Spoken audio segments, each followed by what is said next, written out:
Grant writing is one of the most powerful skills you can have. It is the ability to draw attention to challenges in the community and detail a plan for a better future. When successful, a partnership forms to provide financial resources to make that vision a reality. Hi, my name is Allison Shirk, and I'm a professor of grant writing and the founder of Spark the Fire grant writing classes.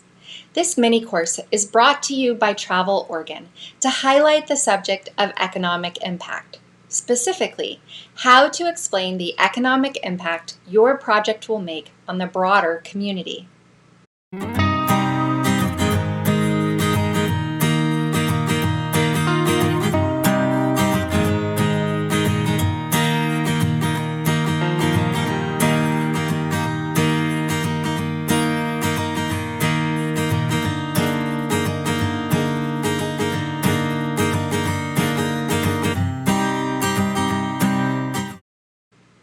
When grant makers financially support an organization, the hope is that the community benefits as a result.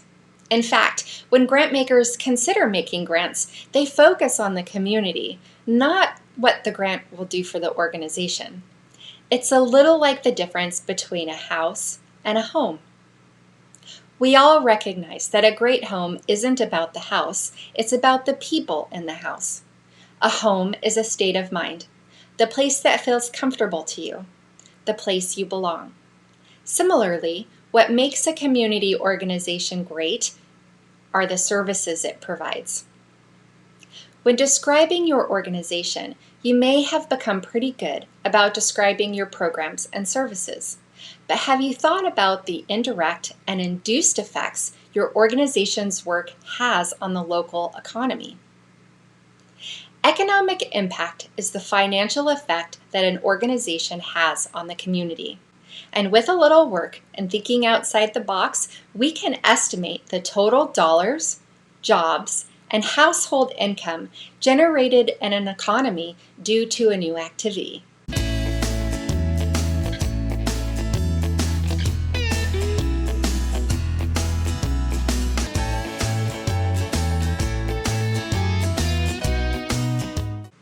New activities bring new money into a community. And while grant makers don't expect community organizations to take on full economic impact studies, thinking through the positive economic contributions your activities have on your community can leverage the value of your activities. Let's break down economic impact into three categories: direct, indirect, and induced.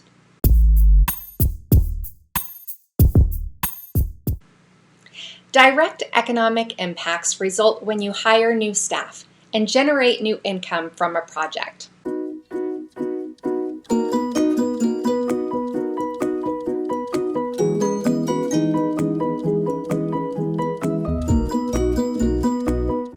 For example, if you have a festival in your community, you will need to hire labor for managing the festival, buy materials from suppliers, and contract services for entertainment.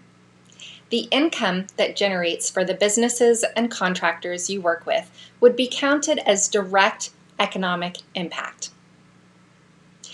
Indirect economic impacts result from employment and income generated through secondary sources.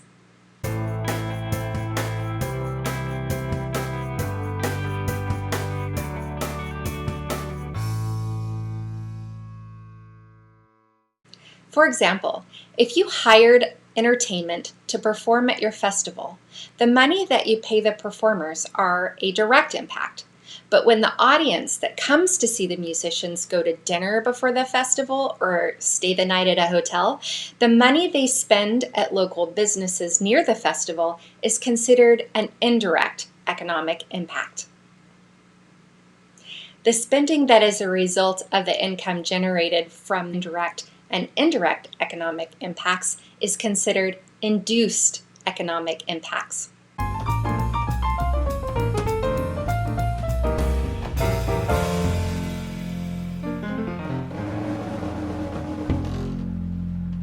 An example of this would be the increased spending on consumer products, entertainment, food, etc., by employees that found themselves with more disposable income as a result of getting a job at the festival.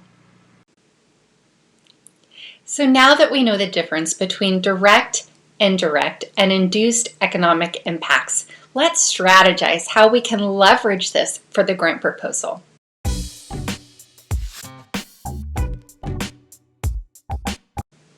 As you write your project description, be sure to include the number of new jobs created as a result of the project. Describe the job duties of these positions and whether they're temporary, part-time, or full-time positions.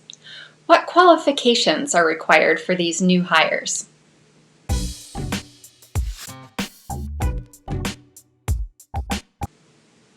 What is the expected audience size for your project? Is the project one weekend out of the year? Does it occur seasonally? Or does it continue year-round? What is the time duration that your audience will typically spend at the event or activity? Is it long enough to stay and have dinner or stay the night?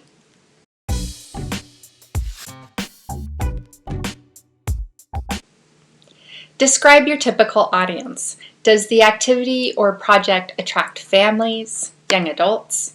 What is the target audience's age range and income level? Do you offer free or reduced fare tickets? Perhaps you offer a family day at a reduced price on one of the days you expect a smaller crowd.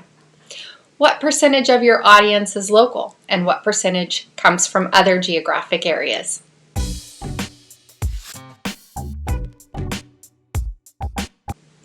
How will your organization partner with the businesses in the community to get the audience to stay longer and support other local businesses?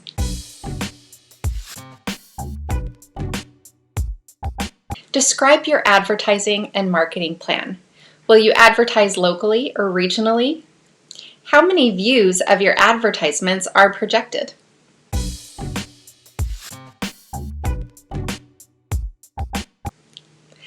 Now let's talk about baseline data. Baseline data provides a starting point for comparisons.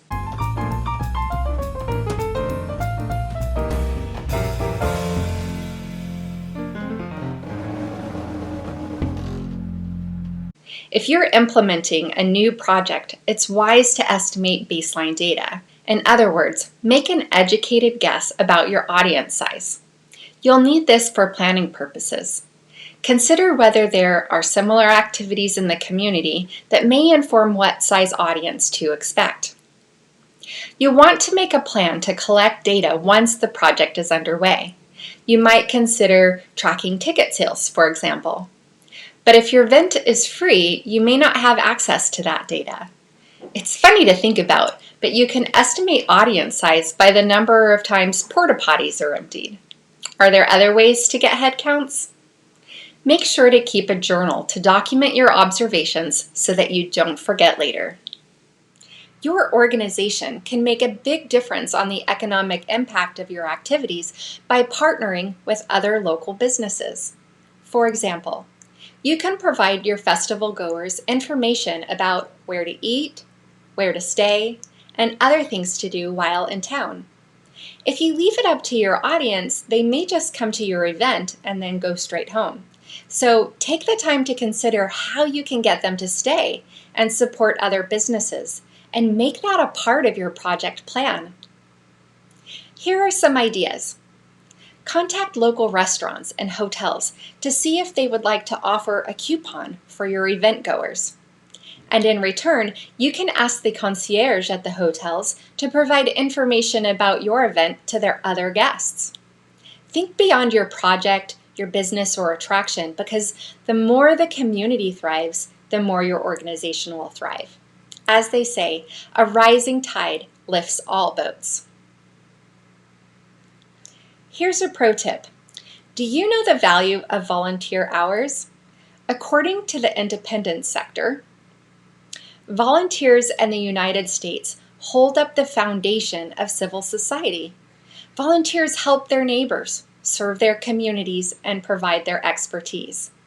When your organization welcomes volunteers into its operations, you're able to save resources that make your organization stronger. The independent sector sets an annual value on volunteer time to acknowledge the contributions that volunteers have made in our communities. This estimate helps acknowledge the millions of individuals who dedicate their time, talents, and energy to making a difference. Community organizations like yours can use this estimate to quantify the enormous value volunteers provide. The current national value of each volunteer hour is $29.95 as of April 2022.